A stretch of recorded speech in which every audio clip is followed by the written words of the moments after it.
우리의 환경을 어떻게 설정을 하고 사느냐는 참 중요합니다. 믿음의 사람은 우리 삶의 환경이 어떤 환경으로 설정하고 사는 것이 좋을까요? 예를 들어서 이제 원래 잘 사는 사람이 어렵게 사는 건 쉽진 않을 거예요, 그렇죠? 근데 어렵게 사는 사람이 갑자기 이제 잘 살게 되었을 때, 잘 살다라고 하는 건 제가 부자라고만 말씀드린 게 아니어서 잘 산다라고 말씀드립니다. 어쨌든 어렵게 사는 사람이 잘 살게 되었을 때, 그는 아무래도 살기가 좀 낫겠죠. 그리고 평수가 작은 집, 그래도 작은 집에 살 수 있는 거죠. 근데 만약에 큰 집을 산다, 그러면 또 편리함이 있겠죠. 그런데 또 막상 큰 집에 살다가 적은 집에 살기는 좀 어려움이 있습니다. 그러면 우리의 믿음의 인생을 만약에 집이나 어떤 사는 것에 비유한다면 우리는 어떤 인생을 살고 지금 있는 것일까요? 실제로 우리의 삶은 어떤 환경에 있는 것일까요? 영적으로나 육체적인 우리의 믿음의 삶은 실제적으로 좋은 환경은 아닙니다. 환경적으로 따진다면 어떻게 보면 광야의 인생을 살고 있는 것이죠. 우리는 모두 다 광야의 길을 걷고 있는 겁니다. 광야의 길을 걷다 보니까 때로는 물이 없어서 목마를 때도 있고, 먹을 것이 없어서 풍요롭지 못해서 배고파할 때도 있다라는 것이죠. 즉 주의 일을 위해서 그렇게 살다 보면 우리가 목마를 때도 있고, 배고파서 굶주릴 때가 있고, 때로는 들짐승들에 의해서 위협을 받을 때도 있다라는 것이죠. 근데 우리가 착각 속에 사는 경우가 있죠. 우리 믿음의 사람이 우리가 광야가 아니라 이미 우리는 가나안에 완성된 천국의 삶을 사는 것처럼 생각할 때가 있습니다. 물론 가나안 땅도 들어갔지만 그걸로 끝이 나지 않죠. 가나안 땅도 정복이라는 것을 해야 됩니다. 그러니까 우리 믿음의 이 땅에서 살아가는 삶은 계속해서 영적인 싸움과 치열한 전투 속에 우리는 계속해서 살아갈 수밖에 없습니다. 물론 이것을 어떤 관점으로 보느냐, 이게 신앙의 관점이죠. 우리가 연약해서 또 우리는 힘들어서 왜 우리는 늘 이렇게 어려운 환경이고 전투고 전쟁에 늘 우리는 이렇게 살게 되느냐라고 원망해 살 수도 있지만, 또 어떤 다른 관점으로 본다면 우리는 늘 이렇게 싸우는 게 당연한 것이죠. 우리는 늘 마귀랑 싸우는 것이 당연한 것이고, 저 원수들이 우리를 괴롭히는 건 당연한 일입니다. 그래서 우리는 어차피 이 영적인 싸움을 계속한다면 그 믿음의 눈을 놓지 않고 계속해서 우리 환경을 영적 싸움이요, 영적 전쟁이요, 저 원수들과 싸우는 것이라고 설정한다면 우리는 오히려 이것들을 즐길 수 있는 그런 믿음의 모습이 되어진다는 것이죠. 우리 특별히 아침 기도에 나오신 성도님들은 우리는 이 광야의 길을 걸어가고 있는 것입니다.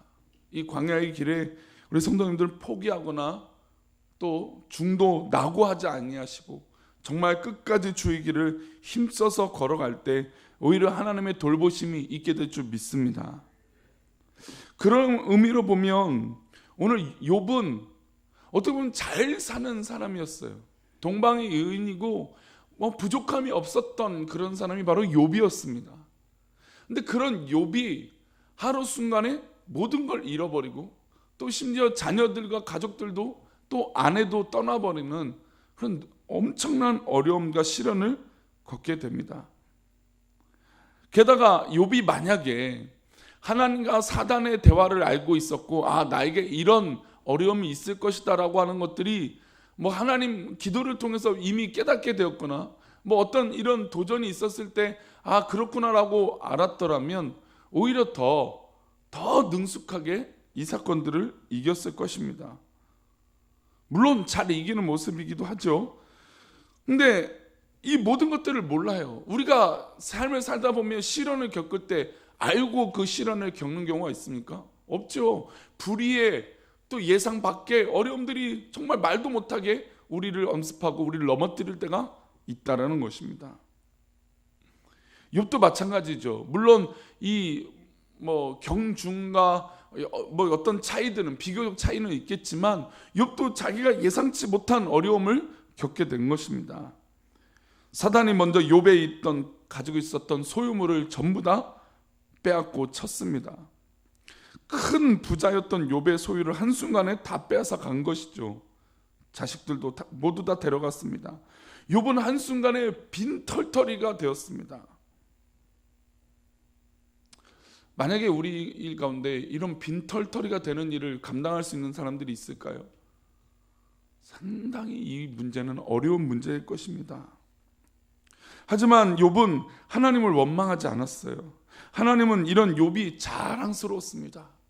거 봐라, 욥은 이렇게 이길 것이다. 하나님의 기대대로 그는 믿음을 지켰기 때문입니다. 그리고 다시 사탄을 만난 하나님이 하나님께서 욥을 자랑하시죠. 하지만 사탄은 또한 호언장담합니다. 그의 몸을 쳐보십시오. 그의 몸을 치시면 그가 진짜 진실한지 아닌지 알 수 있을 것입니다 라고 사탄이 하나님 앞에 이야기합니다. 그리고 빈정거리죠. 그리고 5절입니다. 우리 5절 말씀 읽어보겠습니다. 5절입니다. 이제 주의 손을 펴서 그의 뼈와 살을 치소서. 그리하시면 틀림없이 주를 행하여 욕하지 않겠나이까? 욕하지 아니하겠나이까? 그렇게 하면 욕하지 않을까요? 그럴 사람 아무도 없습니다. 다 그렇게 하나님 욕하게 되어 있습니다. 이 얘기를 듣자 하나님께서 사단에게 그것을 허락하였습니다. 사탄이 욥에게 내린 것은 종기였습니다. 발바닥부터 시작해서 머리 끝까지 가렵지 않은 곳이 없었습니다. 욥은 이 그릇을 깨뜨려서, 사기 그릇을 깨뜨려서 자기 몸을 긁을 정도로 어려운 질병에 걸렸습니다. 우리 7절과 8절인데요. 읽어볼까요? 7절 8절입니다. 사탄이 이에 여호와 앞에서 물러가서 욥을 쳐서 그의 발바닥에서 정수리까지 종기가 나게 한지라. 욥이 제 가운데 앉아서 질그릇 조각을 가져다가 몸을 긁고 있더니 너무나 괴롭고 근지럽고 속상합니다. 얼마나 괴로웠을까요? 자다가도요, 등이 간지러우면 이건 뭐 미치겠는 거예요. 그렇죠? 이따가도 근지러우면 막 정말 미치죠. 누가 긁어줄 사람 있으면 편한데, 아니면 이 문지방이나 문 모서리나 문 옆에라도 들고 긁어야 됩니다. 저희 집에는 그 효자손이라고 하죠. 효자손이라는 게 각처에 있습니다. 그래서 아내가 급하면 제 등을 긁어주다니만 급하면 제가 막 긁어요. 근데 이렇게 조금 간지러운 거잖아요, 그렇죠? 근데 조금 간지러워도요 참기가 어려워요.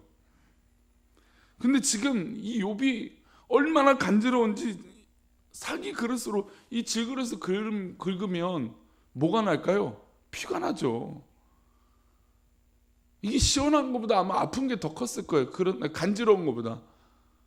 그런데 지금 이 욥은 간지러운 것보다 뭘 선택하는 거예요? 지금 피가 날 정도로 긁는 게 더 낫다라는 것을 선택하고 있습니다. 그 정도로 괴로운 간지러움이, 또 이 어려움이 이에게 있었던 것입니다. 얼마나 비참합니까? 그래서 이 모습을 지켜봤던 아내가 조롱을 해요. 하나님과 욥을 원망하고 조롱을 합니다. 우리 9절입니다. 9절 읽어볼까요? 그의 아내가 그에게 이르되 당신이 그래도 자기의 온전함을 굳게 지키느냐? 하나님을 욕하고 죽어라.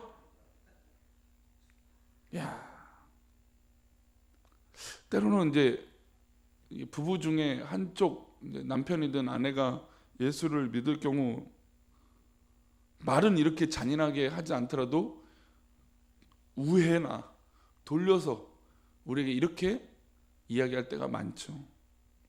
또 믿음의 가정에서도 그렇습니다. 누군가 헌신을 더 하려고 하고 하나님 앞에 더 쓰임 받고자 하는데, 그렇게 예수 믿으려고 하는 건 그것만이 옳은 게 아니다, 이렇게 합리적으로 얘기하는 것처럼 이렇게 하나님을 약간의 비꼬으며 원망할 때도 있습니다. 게다가 가장 가까운 사람인 아내, 남편, 이 사람들이 자기를 욕하고 하나님을 욕할 때 얼마나 괴롭겠습니까? 가장 가까이 지켜본 사람들도 속상하고 마음이 아팠겠죠. 욥의 아내가 마음 편해서 이렇게 얘기했으니까, 지켜보다 보니까 재산도 다 날려, 자기 몸도 성하지 않아, 자식들도 다 죽어. 이러니 얼마나 이 아내 입장에서 욥을 바라보는데 마음 편할 리는 없겠죠. 그 마음도, 아내 마음도 아마 불편하고 어려웠을 것입니다. 그리고 그에게 욕을 해요. 하나님 욕하고 죽어 라고 얘기하고 있습니다. 욥이 당한 시험은 단계가 있었죠. 첫 번째는 소유물에 대한 시험이었습니다. 두 번째는 건강에 대한 문제였습니다. 그리고 세 번째는 관계에 대한 문제였죠. 그래서 우리의 삶, 믿음의 여정을 살다 보면 이런 어려움들이 우리 가운데 시험으로 다가올 때가 있어요. 우리의 물질에 대해서, 우리의 건강에 대해서, 또 우리의 관계에 대해서 시험을 줄 때가 있다는 것입니다. 하나님은 사랑하는 아내가 하나님 욕하고 죽으라고 하면서 이 관계를 다 끊어버리는, 근데 아내 하나 남은 거잖아요, 그렇죠? 근데 그 아내조차도 그것을 떠나버리는, 욥을 떠나버리는 그런 모든 단절의 문제가 생기게 된 것입니다. 우리 인생에도 이렇게 어려운 일들이 단계적으로 생겨날 때가 있어요. 사실 우리 성도들의 상황과 삶을 들어보면 진짜 욥처럼 이런 고난을 당하는 경우들이 있어요. 물질의 어려움을 당하기도 하고, 건강의 어려움을 당하기도 하고, 또 이 가족들과의 관계에서 어려움을 겪게 되는 경우들을 듣습니다. 최근에 그래요. 몇몇 성도들 가운데도 이런 욥의 어려움을 겪게 되는 경우도 느낍니다. 근데 사단의 궁극적인 목적은 뭘까요? 이 시험들을 돌이켜보면 하나님과 관계를 끊어버리겠다라고 하는 목적이죠. 우리에게도 사명이 있고 하나님 앞에 쓰임받는 이유와 뜻이 있다면 사단도 그 자신에 대한 사명이 있어요. 믿음의 사람을 어떻게든 하나님과 떨어뜨려 버리려고 하는 이 사명이 있는 거죠. 하나님과 관계를 끊어버리고 하나님을 욕하라, 하나님을 절망하라, 절단해라, 하나님과 관계를 끊어버려라 라고 얘기하고 있는 것입니다. 사탄이 절대로 끊어놓을 수 없는 유일한 한 가지가 무엇일까요? 하나님과 우리와 관계인 줄 믿습니다. 믿음의 성도들은 이것을 선포하는 거죠. 하나님, 우리는 하나님과 이 관계를 끊어버릴 수 없습니다 라고 선포하는 것이죠. 왜냐하면 사단이 그것이 우리에게 가장 강력하게 주는 이야기이기 때문이에요. 소유물도 빼앗고 건강도 빼앗고 인간관계도 끊어버리는 그런 파탄을 낼 수 있지만 사탄은 우리가 하나님과 관계 맺는 것을 끊어버릴 수 없는 것인 줄 믿습니다. 하나님이 우리를 사랑하시고 우리가 하나님의 자녀가 되었다는 이 놀라운 사실에 하나님과 더욱더 함께하는 믿음의 삶이 되시기를 축복합니다. 우리의 건강과 인간관계가 내가 가진 전부라고 착각할 때 문제가 생기죠. 그러나 소유물을 잃고 건강을 잃고 인간관계가 사라지면 우리는 하나님과 관계도 자연스럽게 부정하게 되려고 합니다. 많은 사람들이 이때 사탄의 시험으로 넘어지게 되죠. 요즘 이제 한국 사회에서 교회를 가장 멀리하고 신앙을 멀리하는 이유 중에 하나는 관계도 아니고 또 건강, 자신의 건강도 아니고 뭘까요? 물질입니다. 이렇게 물질이 풍요로운 시대인데 오히려 역으로 물질 때문에 교회를 등지는 경우들이 굉장히 많아요. 하나님께서 우리에게 주신 이 물질을 선용하지 못하고 이 물질에 사로잡히는 경우들이 더 많죠. 그래서 믿지 않는 사람들이 교회를 향해서 욕을 할 때 교회가 욕심을 부린다고 얘기를 해요. 돈을 밝힌다. 물론 그렇죠. 정말 억 단위 이상, 제가 아는 대형교회 목사님도 억 단위의 연봉을 받는 분들이 있어요. 실제로 제가 사역했던 교회들도 그런 교회들이 있어요. 그러니 어떤 이 일반적인, 아니 게다가 교회 안에서도 시험 드는 경우도 있겠죠. 믿음의 사람들도. 근데 믿지 않는 사람들은 어떻습니까? 자기보다 많이 받거든요. 그러니까 그게 시험이 돼요. 물론 목회자가 그렇게 많이 받는 거에 대해서는 찬반이 많아요. 저도 그렇게 받는 것은 옳지 않다라고 생각도 합니다. 어떤 여러 가지 이유가 있겠죠. 그는 성도들 갈 때는 공감대가 형성이 돼야 돼요. 근데 믿지 않는 사람들조차도 그렇다는 거죠. 자기가 비교를 하는 거예요. 내가 받는 것과. 근데 지금 사회는요, 지금 한국 사회는 굉장히 풍요로운 시대예요. 근데 비교하니까 불행해지죠. 근데 마치 이제 목회자가 비교의 대상이 되니까 이게 더 안타까운 현상이 됐어요. 어찌됐든 의외로 풍요로운 시대지만 물질 때문에 어려움을 겪는 사람들이 굉장히 많고 요즘 젊은 세대들은 오히려 더 이 물질 때문에 어려움을 겪습니다. 우리 성도님들 자녀들이나 손자들 또 삶들을 보십시오. 의외로 물질에 자유하지 못하는 젊은 세대들이 굉장히 많습니다.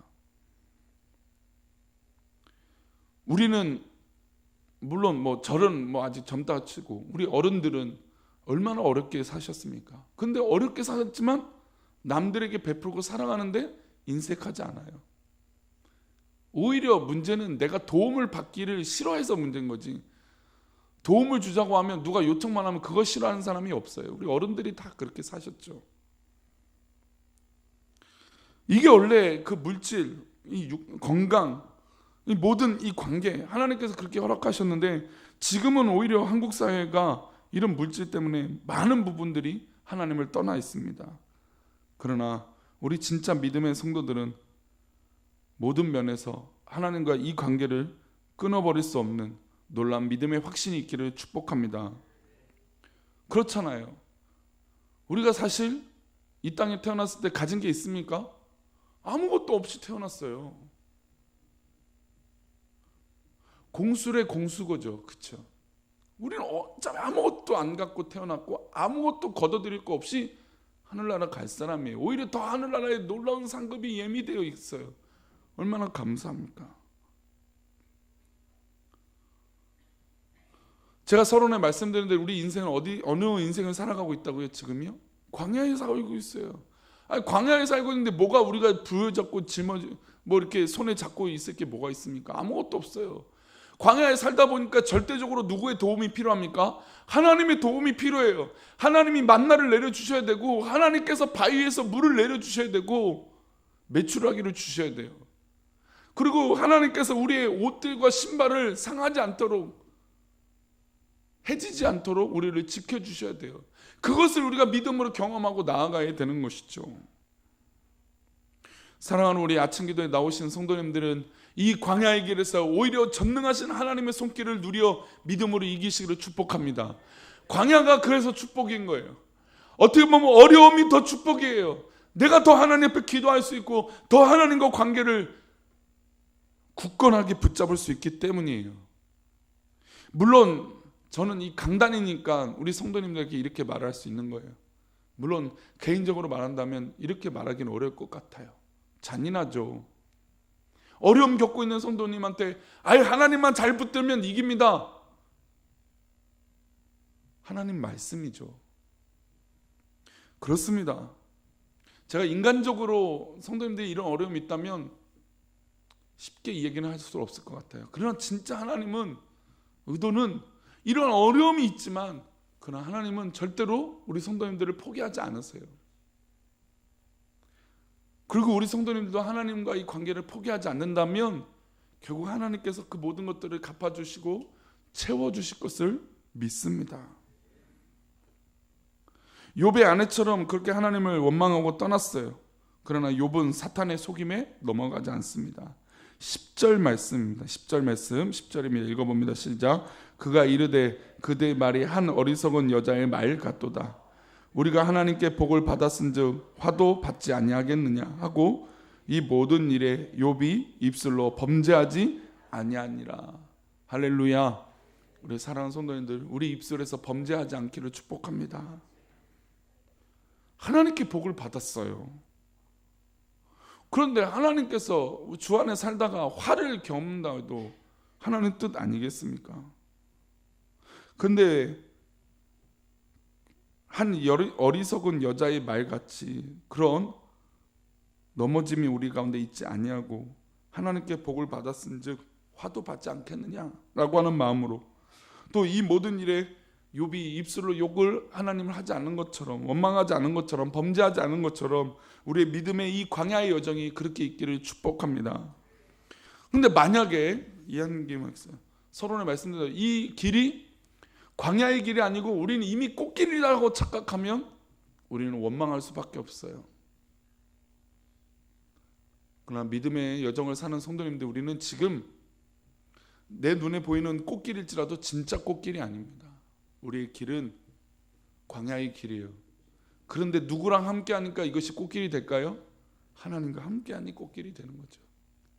아무리 광야 같은 길이 내 삶 가운데 있을지라도 하나님과 함께하면 축복의 길이 될 줄 믿습니다.